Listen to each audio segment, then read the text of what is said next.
Hi friends, ಹೇಗಿದ್ರೆಲ್ಲ? ಇವತ್ತು ನಾನು ನನ್ನ ಫೇವ್ರೆಟ್ ಫ್ರಾನ್ಸ್ ಗೀ ರೋಸ್ಟ್ ಮಾಡಿದ್ದೀನಿ, ನೋಡ್ತಾ ಇರ್ಬೋದು. ಇದನ್ನು ನೀವು ಸ್ಟಾರ್ಟರ್ ಆಗಿ ಕೂಡ ತಿನ್ಬೋದು, ರೈಸ್ ಜೊತೆ ಸೈಡ್ ಡಿಶ್ ಆಗಿ ಕೂಡ ತಿನ್ಬೋದು.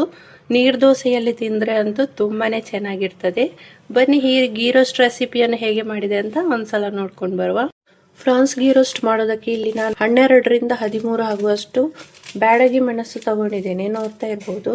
ಇದನ್ನು ಇವಾಗ ಮಿಡ್ಲಲ್ಲಿ ಈ ರೀತಿಯಾಗಿ ಕಟ್ ಮಾಡ್ಕೊಳ್ಬೇಕು. ಇದರ ಬೀಜವನ್ನೆಲ್ಲ ತೆಗೆಯಬೇಕು, ಬೀಜ ಬೇಡ ಇಲ್ಲಿ.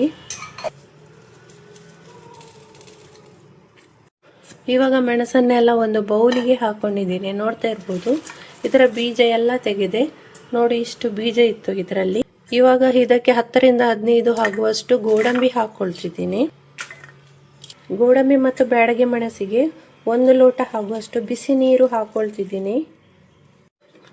ಈ ಸ್ಟೆಪ್ ಅನ್ನು ಉಂಟಲ್ಲ, ಇದು ಮೊದಲು ಮಾಡಬೇಕು. ಯಾಕೆಂದ್ರೆ ಇದನ್ನು ಅರ್ಧ ಗಂಟೆ ಆಗುವಷ್ಟು ನೆನೆಸಿಡ್ಬೇಕು. ಇದು ಅರ್ಧ ಗಂಟೆ ನೆನೆಸಿಟ್ರೆ ತುಂಬಾ ಚೆನ್ನಾಗಿ ಸಾಫ್ಟ್ ಆಗ್ತದೆ, ಅದಕ್ಕೋಸ್ಕರ ನೆನೆಸಿ ಇಟ್ಟಿದ್ದೇನೆ.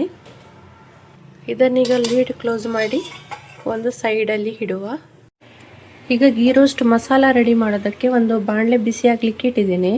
ಇದಕ್ಕೆ ಒಂದು 1/4 ಟೀ ಸ್ಪೂನ್ ಆಗುವಷ್ಟು ಸಾಸಿವೆ ಹಾಕೊಳ್ತಿದ್ದೀನಿ. ಸಾಸಿವೆ ಜಾಸ್ತಿ ಬೇಡ, 1/4 ಟೀ ಸ್ಪೂನೇ ಇರಲಿ. ಯಾಕೆಂದರೆ ಅದು ಕಹಿ ಆಗ್ತದೆ, ಅದಕ್ಕೋಸ್ಕರ ಜಾಸ್ತಿ ಹಾಕ್ಕೊಳ್ಬೇಡಿ.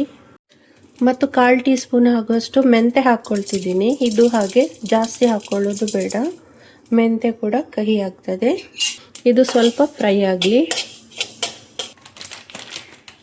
ಇದು ಫ್ರೈ ಆಗ್ತಿರುವಾಗಲೇ 2 ಟೀ ಸ್ಪೂನ್ ಆಗುವಷ್ಟು ಕೊತ್ತಂಬರಿ ಕಾಳು ಹಾಕ್ಕೊಳ್ತಿದ್ದೀನಿ. 1 ಟೀ ಸ್ಪೂನ್ ಆಗುವಷ್ಟು ಜೀರಿಗೆ ಹಾಕ್ಕೊಳ್ತೀನಿ. 1 ಟೀ ಸ್ಪೂನ್ ಆಗುವಷ್ಟು ಕರಿಮೆಣಸು ಕೂಡ ಆ್ಯಡ್ ಮಾಡ್ತಿದ್ದೀನಿ. ಇದನ್ನು ಹಾಗೆ ಚೆನ್ನಾಗಿ ಫ್ರೈ ಮಾಡ್ಕೊಳ್ಬೇಕು. ಒಳ್ಳೆ ಗಮ್ಮಂತ ಪರಿಮಳ ಬಂದ ತಕ್ಷಣ ಉಂಟಲ್ಲ, ಗ್ಯಾಸ್ ಫ್ಲೇಮ್ ಆಫ್ ಮಾಡಿದರೆ ಆಯಿತು. ಇವಾಗ ಇದು ಸ್ವಲ್ಪ ತಣ್ಣಗಾಗಲಿ. ಈ ಮಸಾಲೆಯನ್ನೆಲ್ಲ ಒಂದು ಬೌಲಿಗೆ ಹಾಕ್ಕೊಳ್ತೀನಿ. 500 ರೂಪೀಸ್ ಅದು ಫ್ರಾನ್ಸ್ ತಗೊಂಡಿದ್ದೀನಿ, ನೋಡ್ತಾ ಇರ್ಬೋದು. ತುಂಬ ದೊಡ್ಡ ಫ್ರಾನ್ಸ್ ಇದು, ಟೈಗರ್ ಫ್ರಾನ್ಸ್ ಅಂತ ಹೇಳ್ತಾರೆ ಇದಕ್ಕೆ. ದೊಡ್ಡದು ಫ್ರಾನ್ಸ್ ನೋಡಿ, ಚಂದ ಮಾಡಿ ಕ್ಲೀನ್ ಮಾಡಿ ಇಟ್ಟಿದ್ದೀನಿ.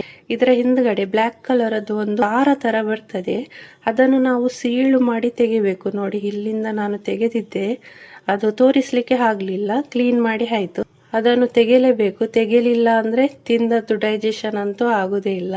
ಇದಕ್ಕೆ ಸ್ವಲ್ಪ ಅರಶಿನ ಹಾಕೊಳ್ತಿದ್ದೀನಿ, ಸ್ವಲ್ಪ ಉಪ್ಪು ಹಾಕೊಳ್ತಿದ್ದೀನಿ, ಹಾಗೂ ಅರ್ಧ ಲಿಂಬೆ ಹಣ್ಣಿನ ರಸವನ್ನು ಹಾಕೊಳ್ತಿದ್ದೀನಿ, ನೋಡ್ತಾ ಇರ್ಬೋದು.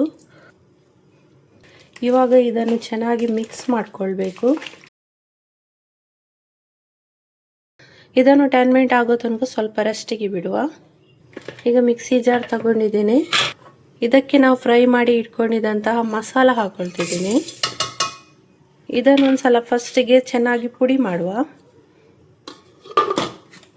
ಈಗ ಇದನ್ನು ಪುಡಿ ಮಾಡಿ ಇಟ್ಕೊಂಡಿದ್ದೀನಿ. ಇದಕ್ಕೇನೆ ನೆನೆಸಿರುವಂತಹ ಇಲ್ಲಿ ಮೆಣಸು ಉಂಟಲ್ಲ, ಇದನ್ನೆಲ್ಲ ಹಾಕೊಳ್ಬೇಕು. ಇದು ಕೈಯಲ್ಲಿ ಹಿಡಿದ್ರೆ ಖಾರ ಖಾರ ಆಗ್ತದೆ, ಫೇಸಿಗೆಲ್ಲ ತಾಗಿದ್ರೆ ಸ್ವಲ್ಪ ಜಾಸ್ತಿನೇ ಖಾರ ಆಗ್ತದೆ, ಅಡಿಗೆ ಮಾಡಲಿಕ್ಕೆ ಸ್ವಲ್ಪ ಕಷ್ಟ ಆಗ್ತದೆ. ಅದಕ್ಕೋಸ್ಕರ ಇದರಲ್ಲಿ ತೆಗೆದಿದ್ದೀನಿ. ಇದನ್ನು ಹಾಗೆ ಈ ಪುಡಿ ಮಾಡಿದ ಮಸಾಲಕ್ಕೆ ಆ್ಯಡ್ ಮಾಡ್ತಿದ್ದೀನಿ. ಎಲ್ಲವನ್ನು ಆ್ಯಡ್ ಮಾಡಿದ್ದೀನಿ, ನೋಡ್ತಾ ಇರ್ಬೋದು. 2 ಟೀ ಸ್ಪೂನ್ ಆಗುವಷ್ಟು ಹುಳಿಯದ್ದು ಪೇಸ್ಟ್ ತಗೊಂಡಿದ್ದೇನೆ. ಅಂದರೆ ಹುಳಿಯನ್ನು ಸ್ವಲ್ಪ ನೀರಿನಲ್ಲಿ ನೆನೆಸಿ ಇಟ್ಟಿದ್ದೇನೆ. ಇದರ ಪೇಸ್ಟನ್ನು ಇವಾಗ ಇಲ್ಲಿ ಆ್ಯಡ್ ಮಾಡ್ತೀನಿ. ಇಲ್ಲಿ ತುಂಡು ಬೆಲ್ಲ ಹಾಕ್ತಿದ್ದೀನಿ. ಬೆಲ್ಲ ಯಾಕೆ ಹಾಕೊಳ್ಳೋದಂದ್ರೆ ಇಲ್ಲಿ ಕರಿಮೆಣಸು ಮತ್ತು ಕೆಂಪು ಮೆಣಸು ಜಾಸ್ತಿನೇ ಹಾಕೊಂಡಿದ್ದೇವೆ. ಇದು ಗೀ ರೋಸ್ಟಲ್ಲಿ ಎಲ್ಲ ಫ್ರೈ ಆಗುವಾಗ ಉಂಟಲ್ಲ, ಜಾಸ್ತಿನೇ ಖಾರ ಆಗ್ತದೆ. ಆವಾಗ ನಾವು ಸ್ವಲ್ಪ ಬೆಲ್ಲ ಹಾಕ್ಕೊಂಡ್ರೆ ಉಂಟಲ್ಲ, ಅದರ ಟೇಸ್ಟ್ ಇನ್ನಷ್ಟು ಡಬಲ್ ಆಗ್ತದೆ. ಇದನ್ನು ಹಾಕಿ ಸ್ಕಿಪ್ ಮಾಡಬೇಡಿ, ತುಂಡು ಸಾಕು, ಇಷ್ಟೇ ಸಾಕು. ಈಗ ಸ್ವಲ್ಪ ನೀರು ಹಾಕಿ ಫೈನ್ ಪೇಸ್ಟ್ ಮಾಡಬೇಕು ಇದನ್ನು. ಈಗ ಫ್ರೈಯಿಂಗ್ ಪ್ಯಾನ್ ಬಿಸಿ ಆಗ್ತಾ ಉಂಟು. 2 ಟೀ ಸ್ಪೂನ್ ಆಗುವಷ್ಟು ತುಪ್ಪ ಹಾಕೊಳ್ತಿದ್ದೀನಿ. ಅರಶಿನ ಉಪ್ಪು ಹಾಕಿ ನೆನೆಸಿಟ್ಟಿದ್ದೇವಲ್ಲ, ಆ ಫ್ರಾನ್ಸನ್ನೆಲ್ಲ ಹಾಕಿ ಫ್ರೈ ಮಾಡ್ಕೊಳ್ಬೇಕು. ಇವಾಗ ಎಲ್ಲ ಫ್ರಾನ್ಸನ್ನು ಹಾಕೊಂಡಿದ್ದೀನಿ. ಇವತ್ತು ನಾವು ಮಾಡೋದು ಫ್ರಾನ್ ಗೀ ರೋಸ್ಟ್ ಅಲ್ವಾ, ಅದಕ್ಕಾಗಿ ತುಪ್ಪದಲ್ಲೇ ಫ್ರೈ ಮಾಡಿದರೆ ಒಳ್ಳೆಯದು. ಒಂದೊಂದು ಸೈಡ್ ಟರ್ನ್ ಮಾಡಿ 2 ನಿಮಿಷ ಫ್ರೈ ಮಾಡಿದ್ರೆ ಆಯಿತು.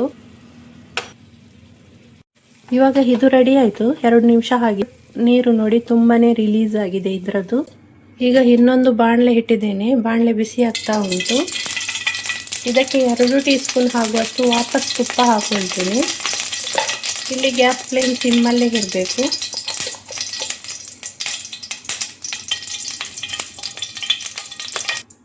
ತುಪ್ಪ ಬಿಸಿ ಆಗ್ತಾ ಉಂಟು. ಗ್ರೈಂಡ್ ಮಾಡಿ ಇಟ್ಕೊಂಡಿದ್ದಂಥ ಮಸಾಲ ಹಾಕ್ಕೊಳ್ತಿದ್ದೀನಿ. ಈ ಮಸಾಲವನ್ನು ಇವಾಗ ತುಪ್ಪದೊಂದಿಗೆ ಚೆನ್ನಾಗಿ ಫ್ರೈ ಮಾಡಬೇಕು. ಇವಾಗ ಚೆನ್ನಾಗಿ ಫ್ರೈ ಆಗ್ತಾ ಉಂಟು. ಅರ್ಧ ಟೀ ಸ್ಪೂನ್ ಆಗುವಷ್ಟು ಧನಿಯಾ ಪೌಡ್ರ್ ಹಾಕ್ಕೊಳ್ತಿದ್ದೀನಿ. ಇದನ್ನು ಹಾಗೆ ಒಂದ್ಸಲ ಚೆನ್ನಾಗಿ ಮಿಕ್ಸ್ ಮಾಡಬೇಕು ಇದರೊಟ್ಟಿಗೆ. ಇವಾಗಲೇ ಇದಕ್ಕೆ ನೀರು ಹಾಕಲಿಕ್ಕೆ ಇಲ್ಲ, ತುಪ್ಪದೊಟ್ಟಿಗೆ ಚೆನ್ನಾಗಿ ಫ್ರೈ ಆಗಬೇಕು. ನೋಡಿ ಬ್ರೌನ್ ಕಲರ್ಗೆ ಟರ್ನ್ ಆಗ್ತಾ ಉಂಟು. ಇವಾಗ ಮಿಕ್ಸಿ ಜಾರಿಗೇನೆ ಸ್ವಲ್ಪ ಬಿಸಿ ನೀರು ಹಾಕ್ಕೊಂಡಿದ್ದೀನಿ. ಇದನ್ನೀಗ ಆ್ಯಡ್ ಮಾಡ್ತೀನಿ. ಯಾಕೆಂದರೆ ಮಿಕ್ಸಿ ಜಾರಲ್ಲಿ ಕೂಡ ಸ್ವಲ್ಪ ಮಸಾಲ ಬಾಕಿ ಉಳಿತದಲ್ಲ, ಅದನ್ನು ಯಾಕೆ ವೇಸ್ಟ್ ಮಾಡೋದಲ್ವಾ, ಹಾಗಾಗಿ ಅದನ್ನು ಕೂಡ ಹಾಕ್ಕೊಂಡೆ. ಈಗ ನಮ್ಮ ಮಸಾಲ ಆಲ್ಮೋಸ್ಟ್ ರೆಡಿ ಆಯಿತು. ನೋಡ್ತಾ ಇರ್ಬೋದು ಎಷ್ಟು ಚೆಂದ ಕಲರ್ ಬಂದಿದೆ ಅಂತ.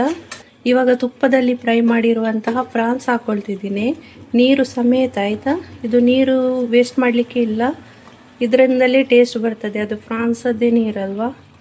ನೋಡಿ ಫ್ರಾನ್ಸನ್ನು ಹಾಕ್ಕೊಂಡಿದ್ದೀನಿ. ಇವಾಗ ಫ್ರಾನ್ಸನ್ನು ಮಸಾಲದೊಂದಿಗೆ ಒಂದು ಸಲ ಚೆನ್ನಾಗಿ ಮಿಕ್ಸ್ ಕೊಡಬೇಕು. ಫ್ರಾನ್ಸ್ ಎಲ್ಲ ಮಿಕ್ಸ್ ಆಯಿತು. ಇವಾಗ ಕೊನೆಯಲ್ಲಿ ಕರಿಬೇವು ಸೊಪ್ಪು ಹಾಕ್ಕೊಳ್ತೀನಿ. ನೀವು ಇಲ್ಲಿ ಗರಂ ಮಸಾಲ ಬೇಕಾದರೆ ಹಾಕ್ಕೊಳ್ಬೋದು, ನಾನು ಹಾಕ್ಕೊಳ್ಳೋದಿಲ್ಲ.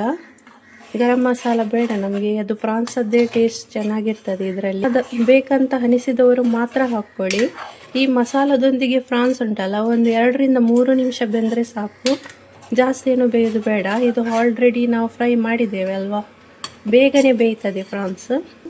ಇವಾಗ ನಮ್ಮ ಫ್ರಾನ್ಸ್ ಗೀ ರೋಸ್ಟ್ ರೆಡಿ ಆಯಿತು. ನೋಡ್ತಾ ಇರ್ಬೋದು, ಮನೆಯಲ್ಲಿ ಮಾಡಿದ್ರು ಹೋಟೆಲ್ನ ಟೇಸ್ಟ್ ಕೂಡ ಮನೆಯಲ್ಲೇ ಸಿಗ್ತದೆ. ಈ ನನ್ನ ರೆಸಿಪಿ ನಿಮಗೆ ಇಷ್ಟವಾದಲ್ಲಿ ಲೈಕ್, ಶೇರ್, ಕಮೆಂಟ್ ಮಾಡೋದನ್ನು ಖಂಡಿತ ಮರಿಬೇಡಿ. ಮತ್ತು ನನ್ನ ಚಾನಲ್ಗೆ ಸಬ್ಸ್ಕ್ರೈಬ್ ಕೂಡ ಆಗಿ. ಮುಂದಿನ ಹೊಸ ರೆಸಿಪಿಯೊಂದಿಗೆ ಭೇಟಿಯಾಗೋಣ.